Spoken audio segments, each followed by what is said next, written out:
Nasugatan ang isang patrolman ng Highway Patrol Group dahil sa kalahating oras umanong pambubugbog sa kanya ng isa nilang mataas na opisyal sa Camp Crame.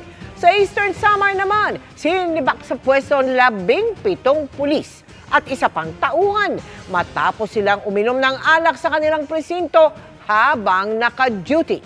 Nakatutok si June Veneracion. Gano'n? Agad ngayon lalaki. Sa National Headquarters ng PNP sa Camp Crame, may bugbugang nangyari pagkatapos ng Christmas party noong December 16.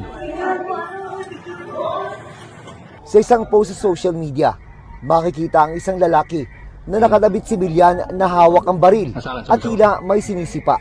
Ano, may hawak na baril. Kinilala ng Highway Patrol Group o HPG ang sangkot na si Police Colonel Helson Walin, isa sa mga matataas na opisyal ng HPG. He is with me. It's just like in stockage ko muna siya, even he is my classmate. Huwag kang umalis ngayon kasi nilagay mo ako sa alanganin. Ilalagay din kita sa alanganin ngayon. Ang biktima, isang patrolman na naka-assign sa HPG na nagtamo ng mga sugat sa labi at mukha. Sabi ng biktima, nakasalubong niya sa parking area ng HPG ang suspect habang sakay ng sasakyan. Bigla na lang po bumaba, tapos nag-load ng barel, tapos tinutok po sa akin, tinadyakan po ako. Nang walang dahilan? Nang walang dahilan po? Hindi ko na po masagot, sir. Nasa 30 minuto raw siyang sinaktal at pinagbantaan ng opisyal sa hindi malinaw na dahilan. Hindi ko rin masabi na talagang nakainom siya kasi hindi naman po ako expert. Pero para po sa akin, ma'am, yung amoy po nung alak, then the way he act po, under the influence din po ng alcohol.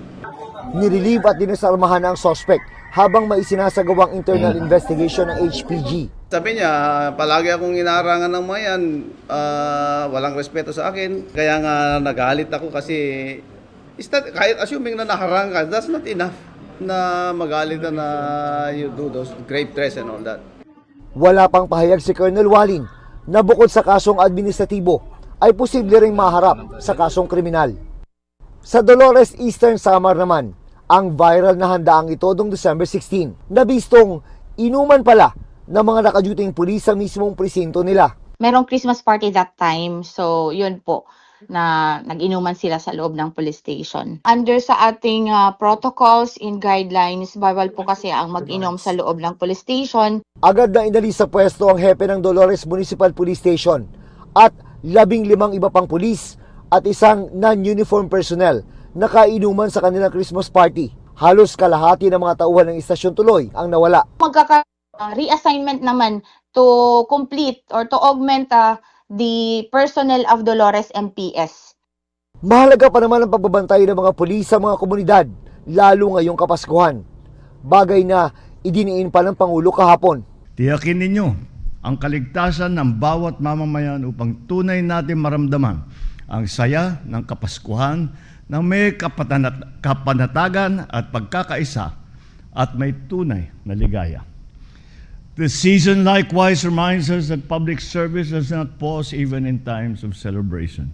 Para sa GMA Integrated News, June Veneracion, nakatutok, 24 oras.